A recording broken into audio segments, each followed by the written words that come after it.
It's Friday, everyone. What do we do on Fridays here at the Hint Hive? That's right, we smash the patriarchy.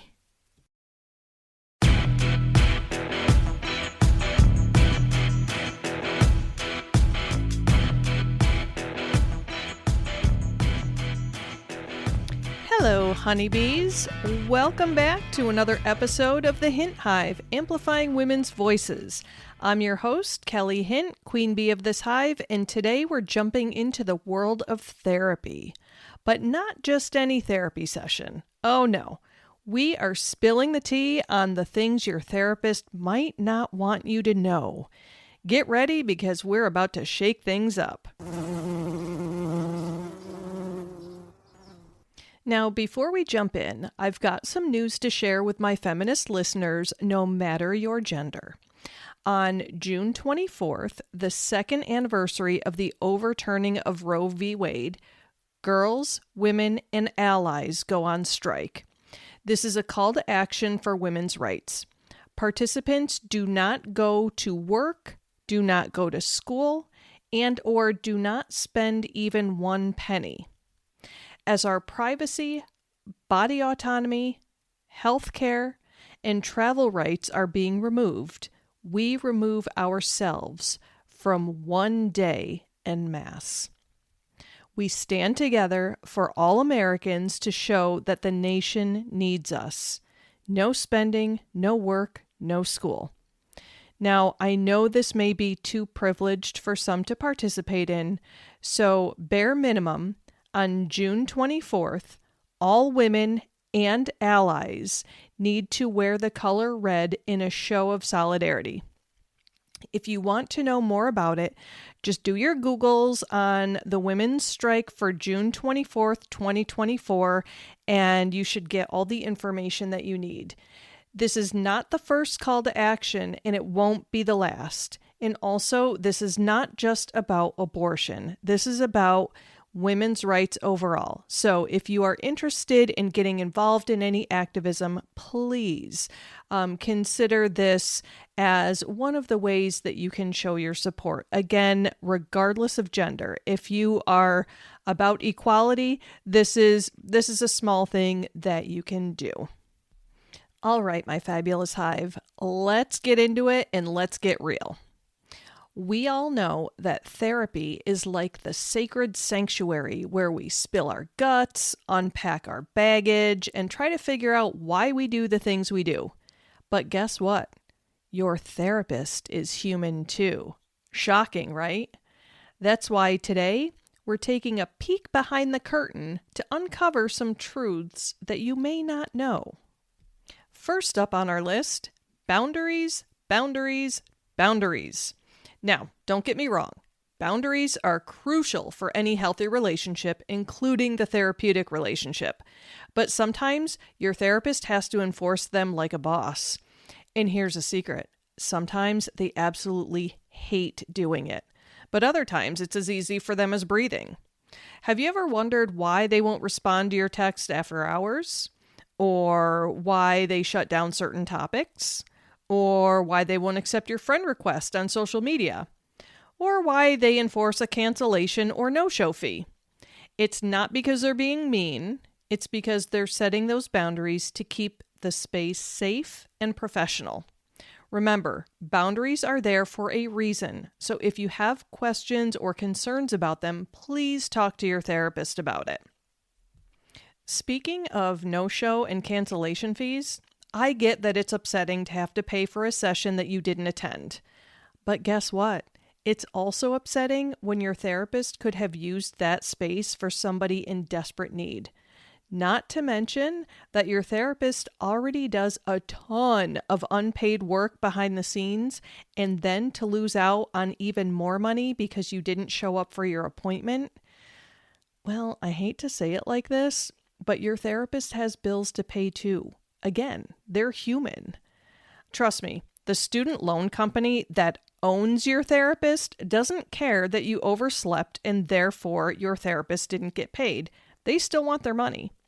And don't even get me started on dealing with insurance companies. That's another thing that drives your therapist nuts.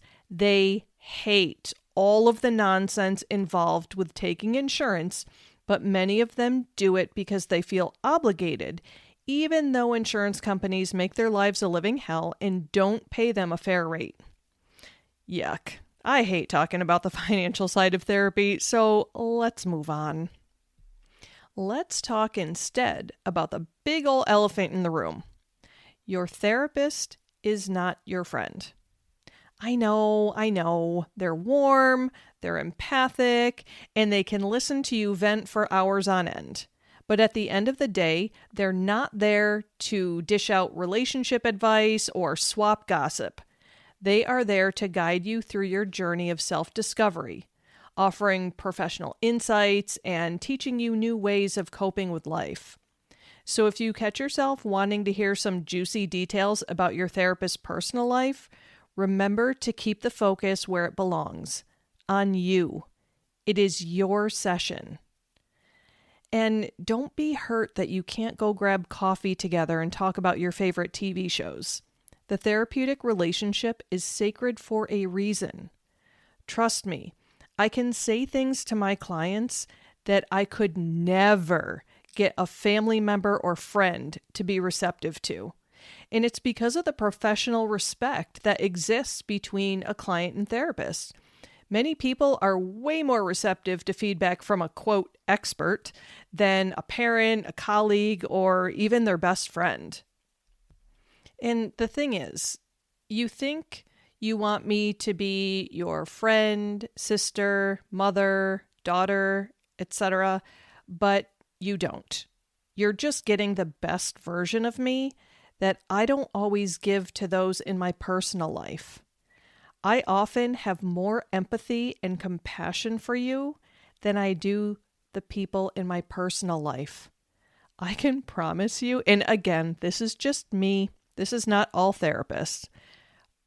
But as a therapist, I can tell you, I am a better therapist than I am a mom, wife, friend, you name it. And it's because I give you my everything if you are my client. This goes for therapy clients, coaching clients, whatever.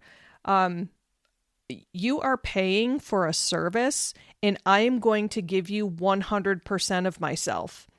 In my personal life, most people don't get 100% of me. They get the leftovers. And that may sound really sad.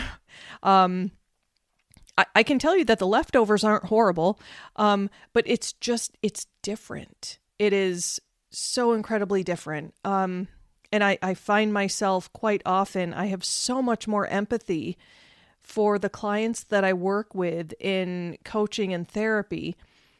And then in my personal life, I get frustrated because again, like in my personal life, when somebody asks my advice and I give it to them and they don't listen to me, I get annoyed. It's like, listen, don't drain me. Don't use me for my expertise and then not even listen to it.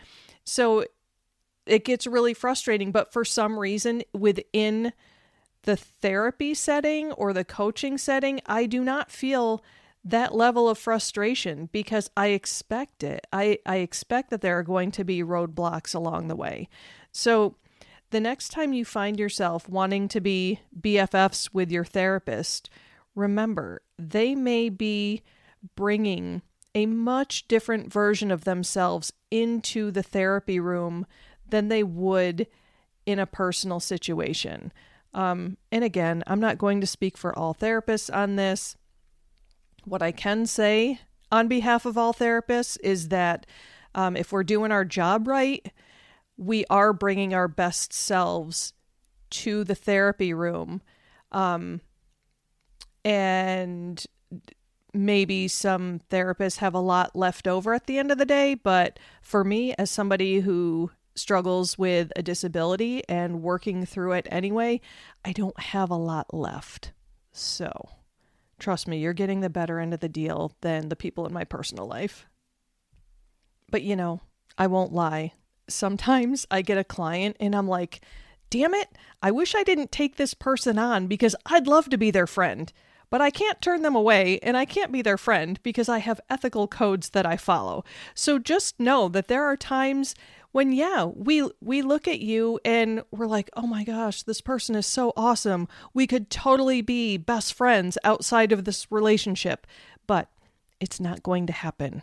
And again, it's not because we're mean. It's because we have ethics that we have to follow. We have to uphold our professional codes. And another fun fact. You think that you are about to tell us the worst thing we've ever heard, but you're not. Trust me, we've heard it all. We've heard worse, we've heard better. We're not weirded out. Our training has prepared us to expect the unexpected. Many of us have worked with some of the most serious diagnoses out there. Those of us who have are truly not surprised by anything anymore. So if you think you're about to freak us out by disclosing some random sexual kink that you have, you're not going to freak us out. This is also what can make us terrible friends. We don't always react the way a friend usually reacts to certain bits of information. As a matter of fact, I've had friends tell me some of the most bizarre stories, and I have no reaction, as I've been so trained to remain neutral. I've actually had my friends call me out on this, like, aren't you going to react to that? And I'm like, oh, sorry, just a byproduct of being a therapist, because I think in some of these situations, the normal response would be, oh my gosh, that's disgusting. I can't believe he did that to you. But the therapist's reaction is, oh, okay, it seems like that made you upset, without us reacting to it at all. So that's just a little bit of the inside scoop on that. And here's another little secret that your therapist might not want you to know. Sometimes they are just as lost as you are. Yep, you heard me right. They might have all the degrees, certifications, and fancy titles, but guess what? They are still human. They might not have all the answers, and that's okay. Therapy is not about having someone solve all of your problems for you. It's about learning to navigate life's twists and turns with a little extra professional support. I have conducted some of the most amazing therapy sessions during some of the most horrific times in my life, and no one knew. To me, therapy is a sacred space that is protected from the outside world. Here's another confession of mine, personally, as a therapist. It is actually very soothing to me to escape from my world into that sacred space. Sitting and wallowing in my feelings is not my style. I would rather put my pain to good use than marinate in it. And trust me, my pain has benefited many people. It's like an IV drip of empathy that keeps my compassion for others alive. So I wouldn't have it any other way. I mean, don't get me wrong. I'd like a little less stress at times, but as I have learned throughout my own life's journey, all of the things that have happened to me throughout my life that have been not so fabulous, I have been able to turn it into gold in therapy sessions. I can relate to people on things that they don't feel that anyone could ever understand. And it is so incredibly impactful. I've heard that from so many people, that I'm the only one that has ever validated them, or I'm the only one that seems to get it. So, we may have things falling apart behind the scenes, but we're going to bring our A game, because that's what we do, even if we don't have all the answers. And that's the other thing. When you come to therapy and you're looking at us as experts, sure, we are experts in the field of therapy, but you are the expert in you. Only you know what you're thinking and feeling. Sometimes we may need to help draw it out and give word to it, but we can't tell you how you're feeling. Maybe we can name the feeling for you if you're having a hard time with it, but sometimes you're going to ask us a question. Like one of my favorite questions is, why am I this way? And then you look at me and expect an answer. And on the inside, I'm going, oh crap. They really want an answer to this question, when the reality is we may not have uncovered that yet. I may not know yet why you're struggling with a certain thing, but throughout the course of therapy, it often comes out.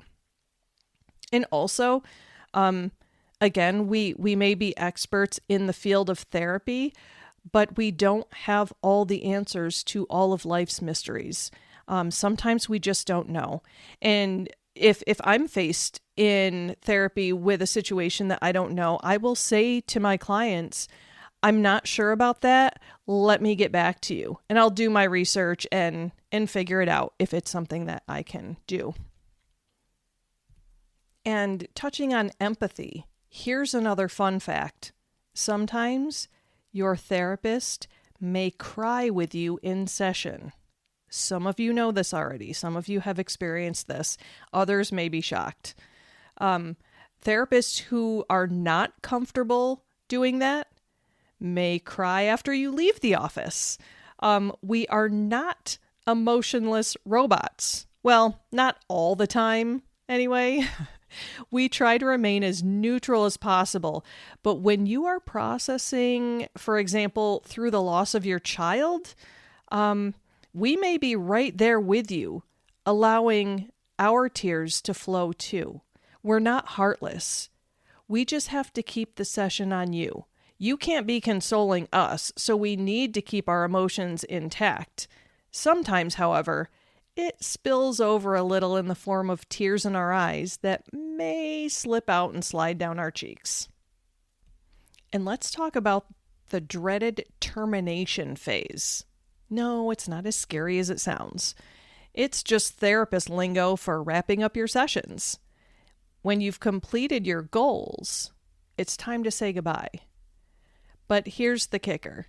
Your therapist might secretly dread saying goodbye just as much as you do.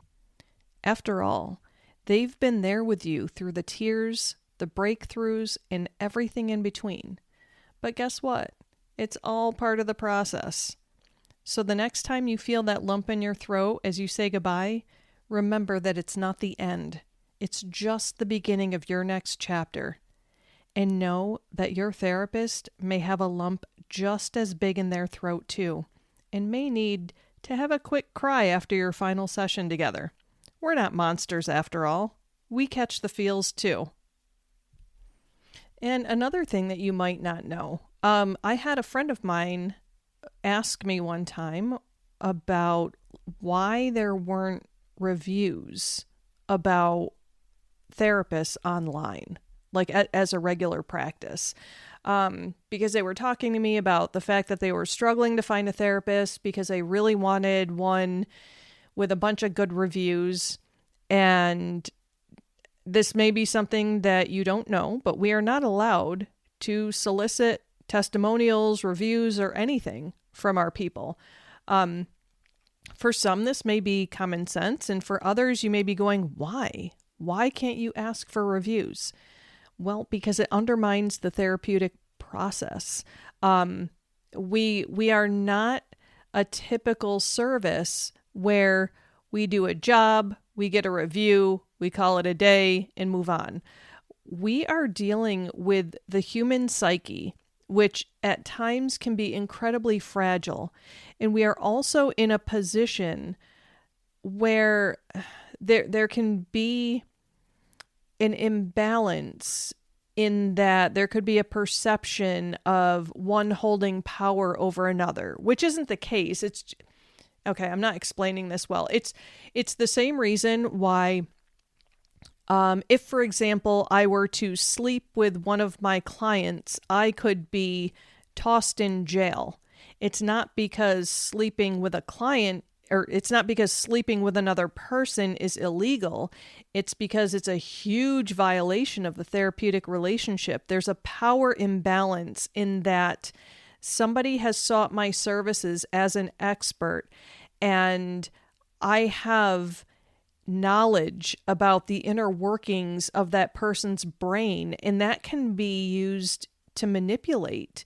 And so we have to protect people who come to therapy. We have to look out for their best interests, because it's beyond inappropriate to have any kind of romantic relationship for a therapist and their client, because there's that it's just an inequality. So this is it along those same veins. That is why we can't ask you for a review. We can't say, you could be telling us in your final session that we're the best therapist that you've ever had, and oh my gosh, I'm just so happy, and you've helped me so much, and I haven't had a panic attack in a year. This is amazing. And I can't say to you, oh, that's great, would you fill out a Google review? It's just not allowed. So even on my Facebook page, my therapy Facebook page, which I don't do much with quite often it's really, the reason is because of boundary issues. If somebody were to leave a review, like a comment on my Facebook page saying how amazing I was, I would have to hide that. So it's there just for me to see, but not for the world to see, because client confidentiality is so incredibly important. That's the other piece of that. In addition to an unequal distribution of influence, there's the confidentiality piece. That's probably one of the biggest reasons why we can't ask for reviews, because not everybody wants the world to know they're in therapy. And we have to protect that relationship. That's another reason why, and this is something that freaked me out so badly when I worked for an agency where I had people that were mandated into therapy if they were on probation or had other legal involvement, and it was a stipulation that they attended therapy. If, for example, they had part of their probation was that they weren't allowed to use drugs or alcohol, and they had a positive toxicology come back that there was alcohol in their system, and their probation officer violated them and threw them in jail, that person could leave a horrible review about me. I've had it said to my face. Yeah, I've had people very angry with me to my face before. But if they went and they left an awful review, the other thing that you may or may not know is I can't respond to it. They could say total lies and I can't respond. Because again, it's the confidentiality piece. So it's a tricky thing. We know this going into it. Some things don't seem very fair, but that's part of the job. Life is not always fair. So yeah, that's why your therapist is not going to ask you for a review. Your coach, however, may do that. One of the reasons why I also started offering coaching services in addition to therapy services is because I get to do some cool things with my coaching clients that I can't do in therapy, and the boundaries are different. The level of functioning of the people I work with in my coaching practice is very different than the level of functioning with my therapy clients. If you are struggling with severe depression and can't get out of bed and have lots of suicidal thoughts, I'm not going to take you on as a coaching client, because we have work to do therapeutically. that requires the therapeutic expertise. If, however, you are somebody who's got some anxiety and it's fairly manageable, it's not like highly dysfunctional, and you're having some relationship issues, or you're wondering, you're kind of feeling stuck in life and things aren't fabulous and you just need help sorting it all out, you may potentially be appropriate for coaching services. So, and if that's the case, we get to do cool things as a coach. Like sometimes coaches will trade reviews for a session, stuff like that, but not in therapy. We can't do that. We cannot give you a free therapy session in exchange for a glowing Google review. Doesn't happen that way. Now, that was just a sampling of a behind the scenes look at therapy. There's so much more that goes into it, but again, these episodes are not 5 days long, so I can't get into everything. But if you want to hear more about a subject, do not forget, you can text me or you can email me. All the info is right in the episode description, so feel free to do that. As always, if there's more that you want to hear, please reach out. If you want me to go deeper into something, I can do that. Or if there's a subject that you want to hear more about, I can absolutely do that. It's one of the things that I am loving about this podcast. I'm so excited to see listeners popping up all over the country and then all over the world. That got me really, really excited. So any expertise I can lend, or any, if you need validation, whatever, please feel free. Also, I'm going to start thinking about doing like a Q&A segment if I get lots of questions. So again, if you text me, it's only a one-way texting feature. So I will, if it's a question that you text me, I will absolutely answer it in a future episode. So I hope you enjoyed this little teeny tiny sneak peek behind the veil of therapy. If you want to know any more juicy secrets, send me a text or an email, and maybe you'll hear more.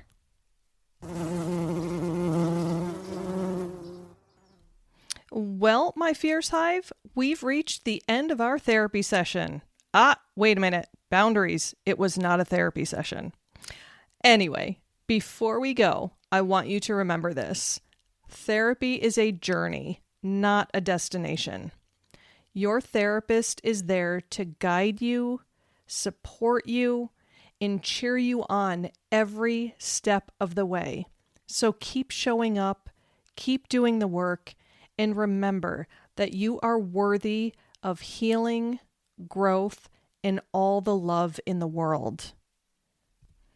Until next time, my hive, stay fabulous, stay fierce, and keep buzzing with that hint of empowerment. This is Kelly Hint signing off from the Hint Hive, amplifying women's voices.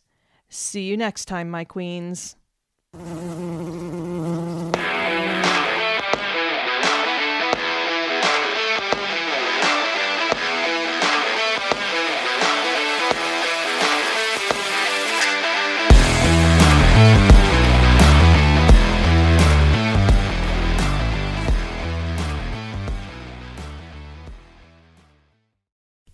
This podcast is powered by Kelly Hint Empowerment Coaching, as well as Kelly M. Hint LMHC and The Cranky Counselor. To find out more about coaching services, head over to CoachKellyHint.com. If you'd like to know more about the psychotherapy services I offer to individuals within the state of New York, you can check out KellyMHint.com.